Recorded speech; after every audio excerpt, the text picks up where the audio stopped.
Welcome to the Board Game Snobs podcast. Critically harsh reviews with a touch of class.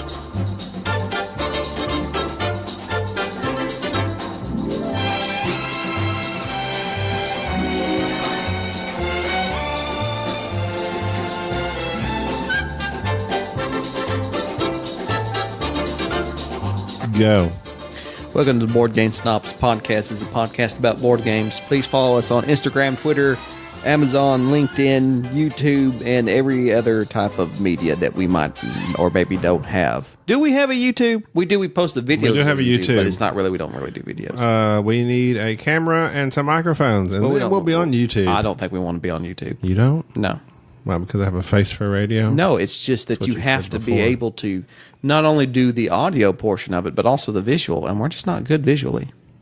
How dare you? We're more... You mean to look at? No, we have very good voices. We don't have very good presentations. I'll wear a mask. This is probably the best podcast about board games that's not really about board games. This is Jerry and Gabi here. Hey, what's up? Gabi's there.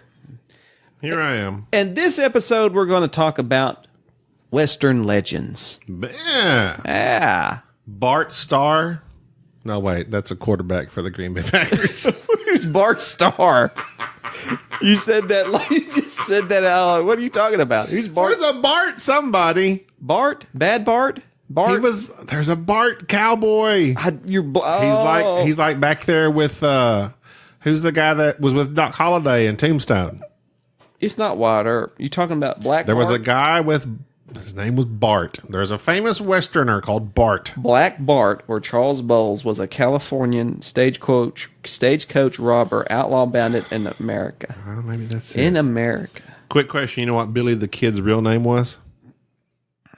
I watched the show. I can't remember. I watched Young Guns. William. Something. Is this a joke? No. Is this a joke? No, it's not a joke. William H. Bonney. Okay, yeah. My Bonnie lies over the ocean. My Bonnie lies over the sea. Is that song based on him? I don't think so. Dude, why did you lead up to that? You just made me think I'm just shooting from the hip. it's like the that children's song, Ring Around the Road. Ring around the road. That's about the black plague. About terrible people things. dying. William H. Bonney. This is going to be getting into the Western legends later on. Do it. Okay, Billy the Kid. Mm-hmm. Like, first of all, have you seen his picture? He's rough looking. He's not an attractive man. No. But he died apparently at the age of 21. Yeah, hence the kid. Therefore, the kid. Yeah. And like, I watched this movie called The Outlaw by, who's the guy that Leonardo DiCaprio played in The Aviator? Oh, Hal? Howard Hughes. Yeah. The Outlaw with Howard Hughes directing, Jane Russell starring. Jane Russell. Highly attractive. Yeah, that was the one that was such a big deal because of that. Yeah, because of her. Apparently, I looked this up. Apparently, like, my mom and dad had this VHS, and I watched it all the time. I was a young boy. Apparently, I was fascinated with Jane Russell. I don't know. I was a young man. Gotta be the kid. And but they were said it was scandalous back in the day because of his excessive cleavage shots of Jane Russell. Isn't that crazy? And like nowadays, it's like nobody cares. Nowadays, they do everything. It's on Instagram. Yeah, big deal. But Howard Hughes, a weird dude. But Billy the Kid, even a weirder dude. Your dad just, where's Gabi? He's always in his room watching Westerns. He won't come out. We're always, son, you must come out. But they make Billy the Kid, I mean, what's the Young Guns? Yeah. They make Billy the Kid look super cool. He is not a cool looking dude. Cool. He was born Henry McCarty. Changed his name to William H. Bonney. Interesting. People change their names. So who's your favorite outlaw? I'm talking about outlaw, not Oh, the bad guys. The bad guys. I guess we really shouldn't have a favorite outlaw. Well, no. Or who are you most fascinated with? Living in the times now, it's hard to envision the times these people lived in where, I mean, it was a Wild West. It's kind of romanticized, obviously. I would be in a posse. I don't know what good I would be, but that. Do you realize how You'd be in the back going, hang him! Shut up, Jerry! You know how exciting it would be to be in a town and then like some form of law enforcement show up and say, "We need backup. Who will go?" I don't care how afraid I am. My instinct would be, "Yeah, let's go. Let me go get my vest." My pocket watch. Yeah, you gotta look. And I'll go get my horse, and the wife's like, "Where are you going?" Like, I'm gonna go. They need me, and then I'm that guy that's dressed a little too nice to be in the posse. It's like the accountant of the posse. Like I'm doing. Okay, how many guys are here? I'm the ledger keeper of the guy that does everybody got their bullets. I brought some trail mix. Hope you brought some socks. It's gonna be cold out there. I got to be back by 7. The wife wants me. He was 5'7", 135 pounds, little fella. I think of all like those older, like Western timey guys. Oh, Billy the Kid died young, so I wouldn't be. That'd be tough. Jesse James got shot in the back by the coward Ford. Something Ford. Yeah. How many other outlaws are there? I don't know. I'm not good on the outlaws. Is Butch Cassidy and the Sundance Kid, are they real? I don't think so. You don't think they're real? I don't think so. I thought they were real. I really don't think they are. I swear there's a guy. Maybe it's okay. Anyway, it's very romanticized for us nowadays by the movies and books and everything. Things back then were obviously pretty terrible. Medicine was terrible. The times were rough. You could just walk in and shoot somebody and nobody know who did it. There was no DNA evidence. Rough times. Of course, nowadays aren't much better, but as far as technological advancements, I like a bathroom. I like a toilet that flushes. Toilet paper, I'm a big fan of. Therapeutic paper, as they wet would wipes. I like wet wipes. That is not where I meant to go with this conversation. I don't know where you're going with this, but I don't know. I don't have a favorite outlaw. I do have a favorite historical Western. Not a favorite outlaw, but like I said, somebody you're fascinated with. I have a favorite historical figure, Bass Reeves. Never heard of him. You've never heard of him. It's a shame because I don't know if there's ever been a movie or anything made of him. He was a U.S. Marshal. And the reason I know about him is because he was actually worked in and around the Oklahoma Territory. Matter of fact, he was the first deputy U.S. Marshal, the first black deputy U.S. Marshal. Really? Yes. And I'm looking up his... Has he been in any movies? No. They desperately need to make a movie of him. Reeves. Yes. Are you sure? If he hasn't, I've never heard of him. He actually died. Butch Cassidy is real, by the way. He died in Muskogee, Oklahoma, which was not far from where I grew up. He arrested more than 3,000 felons, shot dead 14 people in self-defense. Wow. And so he, pretty tough. His life story is pretty interesting. But anyways, he was a interesting man at the time. And there's a lot of books about him, but there isn't any movies, I believe. But needless to say, famous in the Oklahoma area, Bass Reeves, and federal marshals think big of him. Interesting. My favorite Western, man, you just can't beat. We've discussed this. We've discussed this, have we? Go ahead. Silverado. Okay. Hands down. Bar none. Silverado. Without a doubt. For me. Second, the old Magnificent Seven. I like the old Yul Brynner, Steve McQueen, Charles Bronson. You got to be kidding me. Don't get no better than the man from Uncle. Why am I blanking on Van... There's a spaghetti Western. There was the Trinity series. You ever seen the Trinity series? It sounds so familiar. When I was a kid, I loved these movies. They were dubbed. I didn't even realize they were dubbed, but there was the quote unquote spaghetti Western. That's probably not a phrase you're supposed to say, but they were Italian Westerns, But it was like Terrence Hill is Trinity. I can't remember his name, but I love those movies. He was like almost like a bum. Like he was always like a bum type character, but he was quick as a cat on that gun. And he could draw. Oh, those were good movies. Tombstone. Yeah, that's what you said last time. I keep forgetting Tombstone. I never can remember the name of the film. Tombstone and Lonesome Dove. That's right. We had this discussion. And you've never, I've still not yet seen. You haven't brought me the videos. I'll bring it to you. I'll bring it to you. They call them videos? They call them DVDs, not VHS. You have DVD? I have the DVD. Let's see. Besides those two, my dad, I was raised on Westerns. My dad watched all the John Waynes, Rio Bravo, El Dorado, the same movie, two different characters. Do you like any of the Clint Eastwood movies? Oh, yeah. Eli Wallach played the bad guy in The Good, the Bad, and the Ugly. Yeah. If you're going to shoot, don't talk. He was also the bad guy in Magnificent Seven. I know. He had that skit down. Outlaw Josie Wales, you like that one? Mm-hmm. Unforgiven? That was an interesting one. I watched it just simply because it had Gene Hackman in it. And Gene Hackman in a Western is generally a good thing. There's just not that many of them. But yeah. Good Westerns are hard to find these days. Number one, according to Business Insider. Why they're ranking Westerns, I don't know. Business Insider. Once Upon a Time in the West.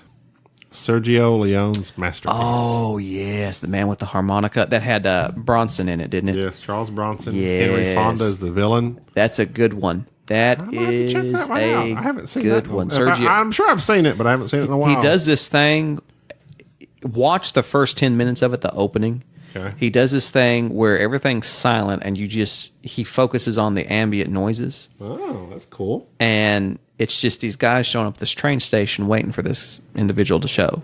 And it's just Sergio does this thing with his movies where it's like he directs your attention towards something else rather than the characters. And it just makes and he does a lot with the sound and the music and the soundtrack. He's more about the flair than the actual story. The story's not that great. It's just the presentation of it. Yeah. Which is what I was going to get at here. Hard merge into Western Legends, the board game. There you go. Western Legends came out, I think that was last year before that. I don't know. Either way, it was sort of kind of a big deal, but then there were people who gave it some bad reviews. Like there were ones that acted like it wasn't that great. And I don't know. That's one reason it took us a while to play it. Well, of course. Well, I played it myself, Bubba, and Enrique. You played it at BGG Spring. At BGG Spring. One of the best games we played there. We had so much fun playing this game with 3 random people that we had never met before, taught us the game, sat down, had an excellent time. So, of course, right after that, we purchased it, got on the shelf. We've been dying to play it with Gabi. And so here recently, myself, Gabi, and Enrique played it. If you're not familiar with Western Legends, it is what they refer to as a sandbox game. Basically, what you want to do, you can do it in the realms of a Western. So you can play poker. You can go party at the cabaret. You can go wrangle cattle. You can go steal cattle. You can rob the bank. You can fight bandits. You can duel people. You can go to the general store and buy better guns and horses and various other items. It's whatever you think that you can do. Either lead a real cattle drive or just steal them. Right. You can be a good guy or a bad guy or a neutral person in this game. You can just be a straightforward man of the people, or you can gain points by being an outlaw or being a marshal. So in this game, really what drives the narrative of it, is the players interacting with each other. So the first game we played, you start off, you pick your characters, you get your stuff. I was determined that I was going to be a bad guy because I just was not interested in leading this lawful life. Bubba, of course, had the badge already, and he was gaining points, and his job was to go around and start arresting outlaws. Everybody had the same idea to be outlaws. Nobody was being the actual law. And so just out of just sheer circumstance, I get busted by Gabi. I lose my outlaw level, which is just this little track that you're on. You can keep doing criminal activities. Are you talking about the first game you played? Yeah. I wasn't there. No, you weren't there. Bubba arrested me. Okay. And so I lost my level, and then I decided I'm gonna go good. I'm gonna be a marshal. So I started going out and arresting people and running around and yelling in my greatest Judge Dredd voice that I am the law. Right. And just arresting people. And it was a lot of fun. And of course, I ended up didn't win. I came in second. Came very, very, very, very, very, very close to winning. But the player that won never was on the wanted track, was never a lawman. He played just completely neutral. He never did anything good in terms of arresting people. He never did anything bad in breaking the law. He just mined gold, did the average things, and still won the game. It was very close. We had one player that was an outlaw that was close to winning, and myself as a lawman that was close to winning. And so that right there intrigued me, that you could truly do what you wanted to do in the game and still win. It was truly a sandbox game. So the character that won, he was neutral? Yeah. He just mined gold, did cattle, dueled every once in a while, won some poker games. That was it. Yeah. And so playing it with Gabi, I wanted to see how it played at a lower player count. You know, we played it with 6 originally. You played it with 6, 3. so that's a full count. We wanted to play it with just 3, see what it was like, the length of it, and just the feel of it. What did you think? I loved it. It was very fun. This is the same day. And again, we're going to get into Zaya later. We tried Zaya, had a tough time with it, played Outer Rim. We thought it was okay in the beginning, but then as the game dragged on, we didn't like it. Then we're like playing Western Legends, and you're just literally moving around, gambling, shooting, digging up gold, taking it to the bank. Very quick, very smooth, very simple, but yet fun. And I was going to go law the whole time. My plan was, and this was something. My plan was I was going to make a lot of money playing poker, digging up gold, take it to the bank, then go to the cabaret, do whatever you do there to make points. And I gained all of my points mostly that way. But then Jerry decides he's going to start robbing me every time I make money. And literally every time I made money, Jerry's like, hey, how about giving me that money? Hey, stick them up. And it was very irritating. Very irritating. Therefore, Jerry was after me the whole time. Enrique runs around, wins the game. I come in second. But I still liked it. Yeah. With more players, I could see how it'd probably balance out a little more. Like, it does. You were either going to focus on me or Enrique. This game, you focused on me. You really, after playing it several times, I think you need to play it with at least 4 or 5 people because it kind of it's a party game. Because you can go dig for gold, take that gold to the bank, make money. You can take that money, go to the cabaret, and you get a victory point for every $30 or something you spend. You can go take cattle down to the railroad, get points for that. Or you can hustle cattle, get points for that. Rustle cattle. you can't hustle cattle. You rustle. Or you can, there's a lot of different stuff you can do. It's very fun. And you can, if you buy a horse, you can travel quicker, faster. There's just so many different things you can do. It's not an in-depth game. There is strategy to it. It was quick to teach. But, we were playing it within 5 minutes. Yeah. If people gang up on you, which can happen in the game, yes, that could affect your ability to do things. Jerry was after me. That enabled Enrique to win the game. But that's why I say with a higher player count, I think it might be a little bit better. But I love this game. And we played this in the same day, like I said, as Outer Rim and Zaya, and this was the most fun I had that day. Right. And I think that and again, I'll do my normal letting people know there's a caveat here. I don't like sandbox games. I don't like games where there's not a clear objective, this is what you need to be doing to win. And I don't know what to tell people to do to win in Western Legends other than there's all these various activities, get after it.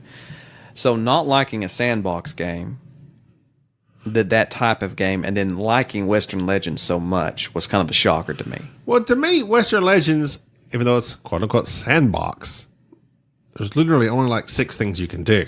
Right, but within that, you can do whatever, but it's still somewhat restricted. Right. It doesn't let you go too wild, and it keeps it contained enough that, yes, you can do what you want to do, but you're not going to get lost going down this rabbit hole of just running cattle everywhere thinking that's going to get you the win. I think that it is probably, when I think of 6-player games or games that can be played 6-player, can you think of any board game that you would rather play with 6 people? I mean, of course, TI4 is a good one to play with a lot of people. But I'm saying just a regular big box board game that plays 6 people, plays them relatively fast. It's probably the best because, like, even at 6 players, it may not be your turn, but they may come attack you on their turn. So you might be involved.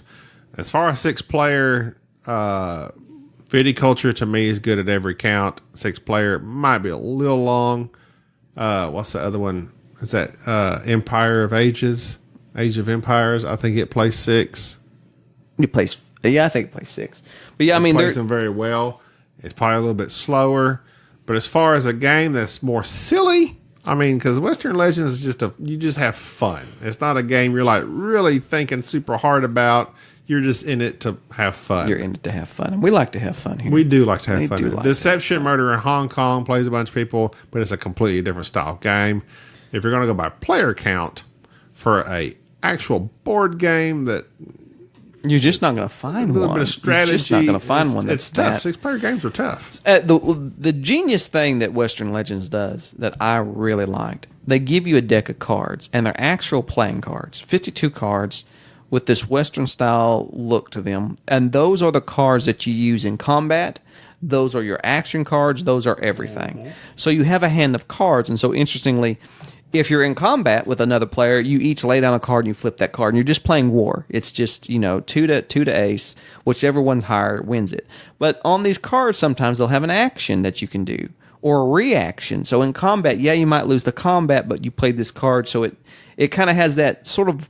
I don't want to call it cosmic encounter feel to it, but it's very toned down to where the cards kind of counter each other. Then when you play poker, you flip out 3 cards from the deck, and everybody who's in the poker game plays 2 cards, makes the best 5-card hand that they can, and that's the person that wins it. That deck of cards being utilized multi-purposely throughout the game is very nice. It's a very, very interesting way of just dealing with all the little decisions that you have to make, especially when you fight an NPC, because there's other bandits running around. It's very simple. The combat is just the player next to you uses the NPC deck, which is just another small deck of cards. They get a few cards, they pick the best one, and they play it. That's it. I mean, everything is super streamlined to not bog down the experience. And I'm going to have to look and see when this game was made, because I think it was to me, this is one of the better games that's come out in the past few years. I had it right here. I didn't know you was that worried about it. But anyways, I mean, I was just shocked by how much I like this game. And I can't think of another Western. There are several Western games when looking back that have a Western theme. Like Gold West is technically kind of a Western theme. Western theme, but I mean, it's not a Western. Do you remember the game with dice, Bang the Dice game? Bang the Dice game. I hated that game. Really? I played a good game of that. I didn't like it. I played a game with 1, 2, 3, 4, 5. There was 6. There were 6 of us. I had a real good game of Bang the Dice game. It was people that were really into it. One in particular, he was really into it. Made it lots of fun. Then I played games that were terrible. It depends on the people you're with. I mean, because Bang the Dice game is basically, can be like, I mean, it's a social deduction game, so it can be resistance or deception or whatever, but with cowboys and outlaws. Western Legends is a 2018 game. That's why. So it's relatively new. Yeah. And it's very fun. I watched some reviews, like you said, that had me like, it doesn't look like it's going to be good. But then you played it and you're like crowing about it. Then you brought it here. I really do enjoy it. It's fun. It's a fun game. You break out a ball of scotch and you get 6 people who are laid back and are board gamers. This is the most fun you're going to have all night. I mean, this game right here, to me. Set up some Henry, who's the guy that does all the music for Ennio? Not Enya. Ennio Morricone. In Your Face? What's his name? I can't think of his name. Morricone? Yeah. Yeah. And I mean, it's just a great game. I'm pretty well. Soul Train was saying in comparison to Zaya, and I know they're 2 different things, but he was saying that they're both sandbox games. Zaya is much more complex from what I've played of it so God, far. Good Lord, yes. Yeah, I wouldn't want We're to. playing Western Legends in 5 minutes. Saya. Oh, well, It's a while. but you see, but there's a certain level. It was like brutal to move. There's a certain level of depth to Zaya, though. Yes, and so obviously. that's what if you're looking for something that's not going to break your brain and it's something that's accessible to others, I can't recommend Western Legends enough. I love Western Legends. Yes, it's. Is it a top 10 game? It might be. No, not for me. It might be. I could see if I've seen it on a lot of people's top 10 on BGG, them people who just really get into it. I will say this is the only sandbox game I like. There are games I have lots of fun with, but as far as a game I thoroughly enjoy, I mean, those are, you would think that's synonymous, but it's not necessarily. I mean, some are just dumb fun. What episode is this? enjoy. Huh? What episode is this? Episode 64? It's like 64, I'm I saying think. it out loud so I remember, because here's what I'm going to do. 64. Here's what I'm going to do. Here we go. I'm going to wait till about this time next year, right before we do our top 10. Okay. I'm going to drag people together, and we're going to play Western Legends, and I guarantee you, when you do your top 10 list, it will be on your top 10. It's number 1.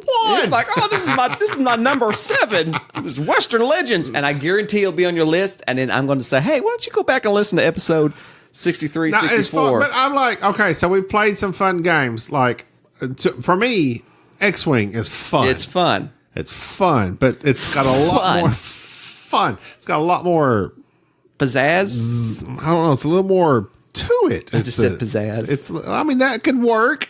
But the dice rolls that you can mitigate and this and that. Western Legends, you're gambling. You're going to the Cabaret. The cabaret. They have those in Las Vegas, don't they? Oh, yeah. They're legal.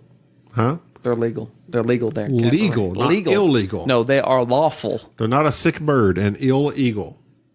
They're legal. Legal. Yes. Thank you for that. You ever watch Legal Eagles? I have not. It's an old Robert Redford show Is the from the 80s. the aviary attorney? Is that the sequel to it? Yeah, I mean, Las Vegas is a weird place for that to be legal. I've heard it's it. the oldest institution of profession. The oldest profession, I guess. Right? All right.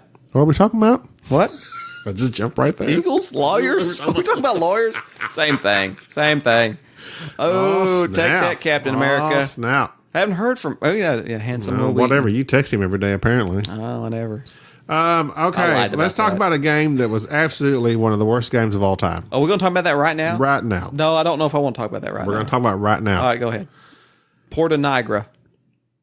I bought a game For $8. for $8 on sale. This was the here's what you want to on do. Cool Stuff Inc. Okay, so yeah, there's often these sales that they sneak in, and it's basically these overstocked board games that nobody else is buying right now. So they'll mark them down so they can make room for them. And Gabi is a sucker for that. He would buy anything that's cheap enough. That's cheap enough. He'll buy it and then force me to play it. So Porta Nigra by Stronghold Games. It has reviews. Kramer by and other Kiesling people. are the designers. Gabi buys this like, oh, it was $8. Why don't you next time just take $8 and just flush it? Yeah, might as well have. Just might as well. This game was Okay. interesting because I can't quite quantify exactly why it's so terrible. This is the first game. We have played some bad games in our time. Oh yeah. This is the first game I have ever played where literally after my first turn, I played a card, I bought some bricks, I placed some bricks. I was like, this is terrible. It's terrible. And I was thinking to myself, this is terrible. This is atrocious. I have no desire to continue this any. After my first turn, Jerry plays. He doesn't say nothing.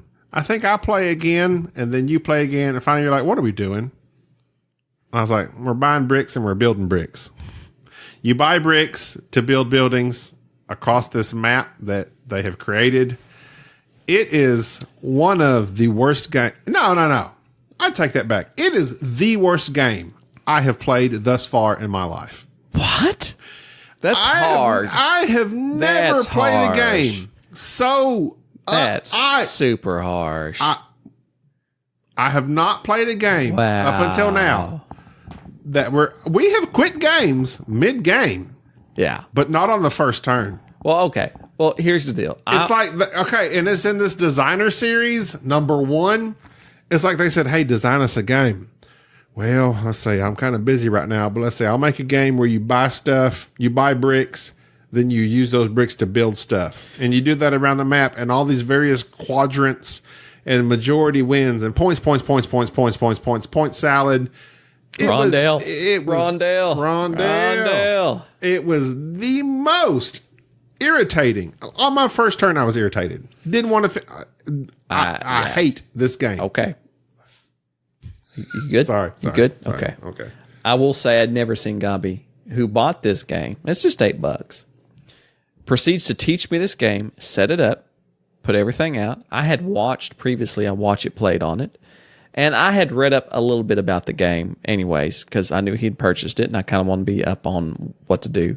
Even after watching a video and Gabi's explanation of it, I looked out upon this board, and I just wasn't feeling it. It is very abstract.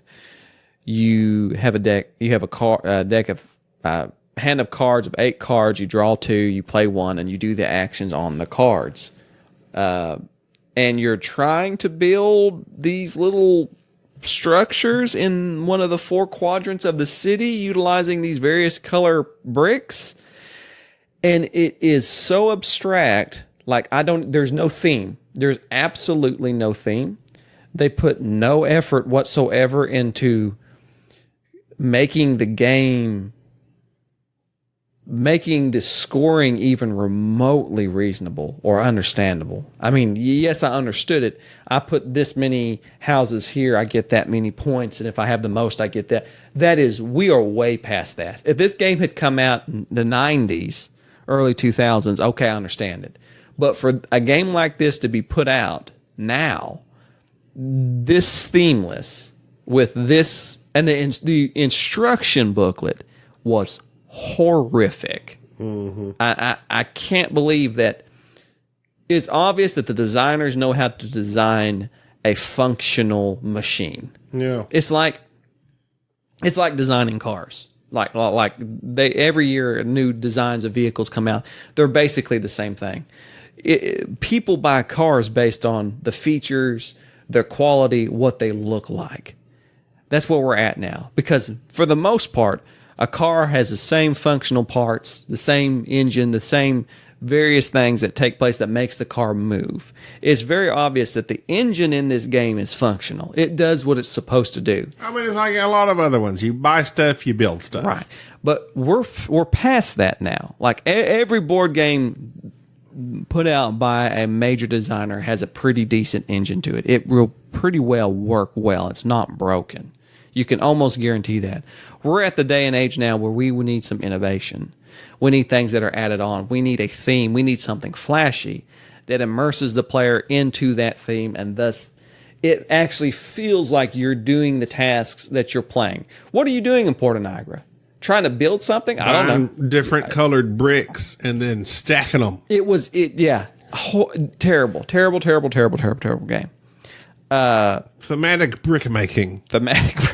Which would not necessarily. Now, this is what's. I want to make a game called Masonry. Masonry? And it's going to be awesome. And your lead character in it's going to be Perry Mason. And he is in the Masonic Lodge. Right. And he just makes bricks. And he solves maps on the Declaration of Independence and builds the buildings. And that's going to be made here soon. It's going to be the Great Designer Series number 5 by Kramer and Kriesling.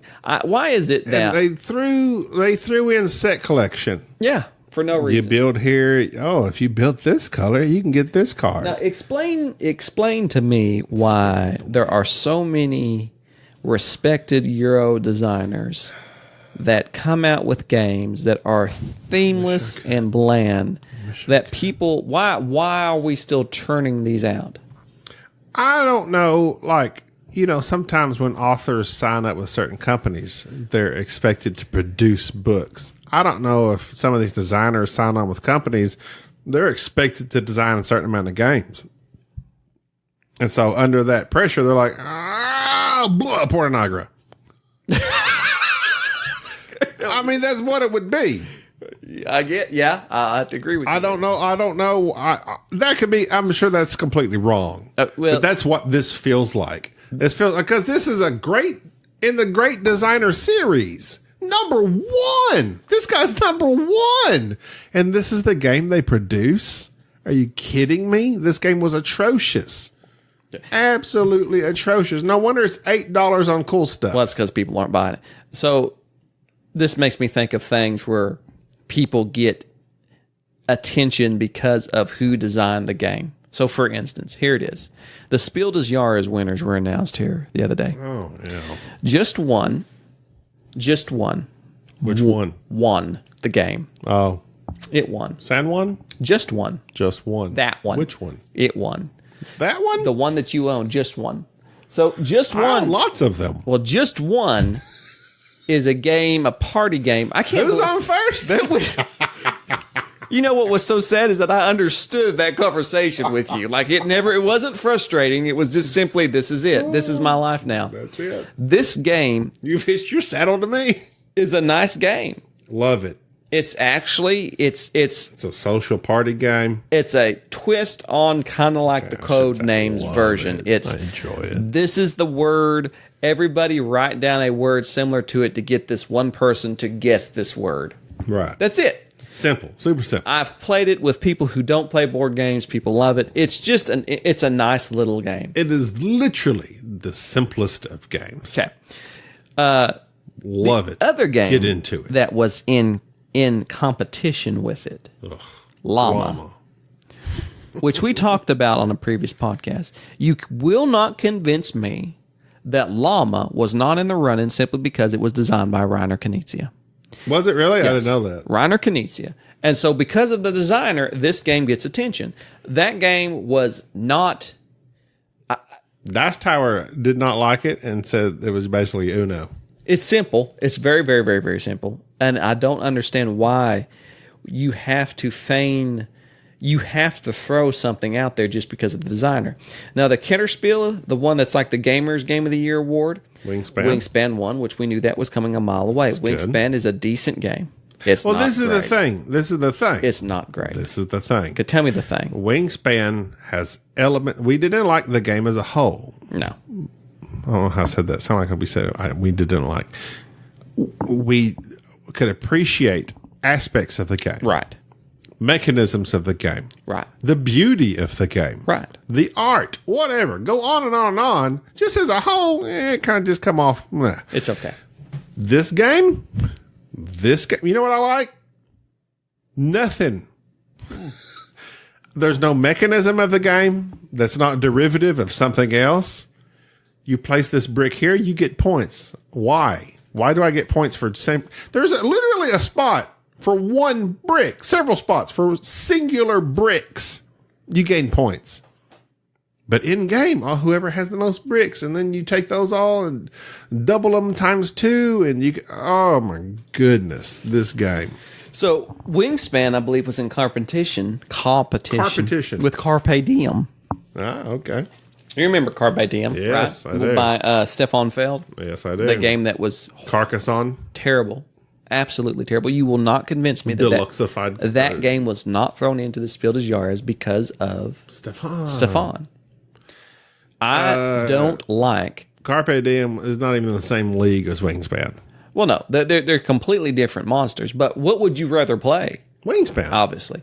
And so, what was the third one? I don't even... Nobody knows. Do you want me to look it up? You have a Stonemeyer game, a Stefan Feld game, and the other one... Was anybody attached to it that we know? I'll look it up here in a second. But it's very obvious to me that a lot of the spiel is just the designer, who the designer is or what's going on. It's not really based on the quality of the game.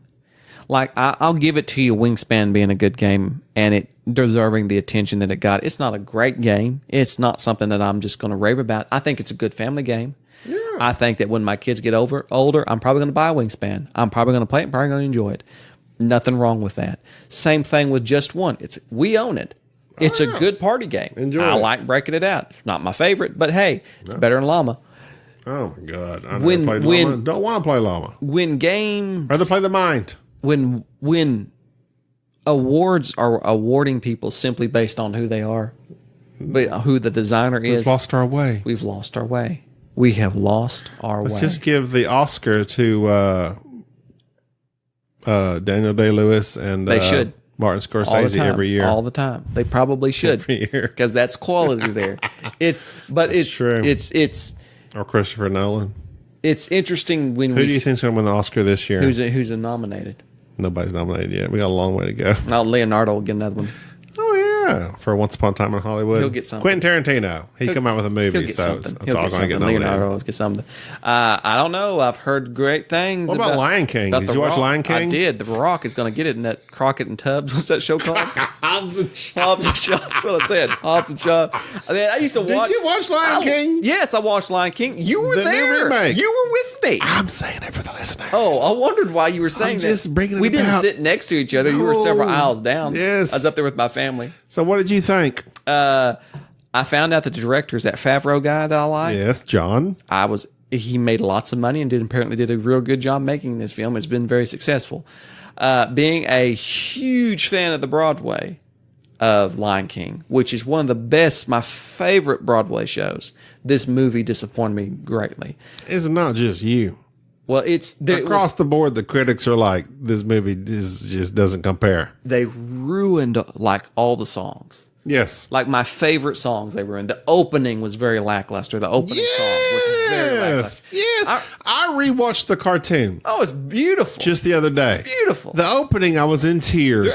Well, I actually did get in tears on the Broadway when they did the opening. I was at the yes. Sherbet Theater in New York, and they brought in I didn't know they what bring to you expect. sherbet? I had never Orange sherbet? I had never been to Broadway, and then they throw on this huge production. These guys on stilts with these looked like giraffes. And they were like 15 feet tall, and everybody The was leopard, dressed up like- leopards. Oh, man. That was it. I didn't see it on Broadway, but I saw it in Fair Park. I was Dallas. ready. I was done. I was done. And my favorite song is "Be Prepared." Oh, they shortchanged that They this movie. shortchanged it in the movie, and I was done. You didn't like When it. we left the theater, I said the guy who played the bird, the British guy, John Oliver. John Oliver. When he carries the show, you know you're in trouble. Yes. This is my thing. In that movie, and everybody's saying this, I'm not original here. There was no emotion in those Don't animals. plagiarize. I don't want to plagiarize. There was no emotion. Like their eyes. Staunchly against plagiarism. Their eyes show, huh? No, go ahead. Their eyes showed nothing. They don't. I watched the cartoon for literally maybe 60 seconds. Matthew Broderick. 60 seconds. I've seen the cartoon 1,000 times. I just started rewatching it just to like compare, just to like, is my view of this new Lion King correct? And the first opening scene when they're all going up to Pride Rock, and the animals are flocking, and the monkey, Rafiki, he's coming up. Mufasa looks at him, and he looks at him with his eyes, and he's like, "Oh yes," and he's like giving this like, "I approve, but yet I'm content and satisfied," and that's all in his eyes. And the new one, dead. Yes. Nothing. Yes. Dead eyes. Do when the show comes when this live action one The comes. new up, Lion King is the Porta Nigra of remakes. look at the scene where I felt nothing. the wildebeest are coming over the hill, about to run into the canyon, about to run over Simba. Look in the cartoon, his eyes in it. I mean, it's like that scene where his dad is dead. He's scared. You feel sad. something watching a cartoon that was Yes. not in the live action. No. And that's what got me. But yeah, everybody loved it because it was the Lion King. I was going to make $1 billion, but I tell you what, it was better. Just than, because it was better Lion than King. Dumbo. I have not seen Dumbo, but I'll take your word for it. I saw Dumbo. Oh, that was I have no atrocious. attachment to Dumbo whatsoever. Dumbo well, was that my- should tell you something right there. Like, I don't care about Dumbo, but Dumbo I was like one of Lion my King, so I favorite went and rewatched cartoons, it. just because I thought it was just it's an interesting. It was an interesting story. Just this elephant that can fly. I mean, Circuses make me sad. yeah, circuses. I don't like circuses. But yeah, it was a If you want to be sad, play Porta Nigra. yeah. It's The circus of board games. It is very bad, and It'll make you sad, and you'll feel bad. I'm derailed by what I was going to say. I can't even remember. Jon Favreau, the guy who directed Lion King, is the guy that's directing the Star Wars The Mandalorian. Mandalorian. Yes. I like him as a director. Well, technically, Lion King is a well-made movie. The Jungle Book, he also did that live remake. No, did he? It was very good. That one was very good to me for some reason. He also did the original Iron Man. Oh, I watched that one. That's the one Marvel one I watched. Very good. That was very nice. I He like the thing in the guy's chest. Yes. The pacemaker. What is that called? I don't know. I forget. Once upon a time I knew, but It reminded me. I've had a few too many reminded Jamesons me of in my lifetime. RoboCop. It's the Ark something. Yes, that sounded right.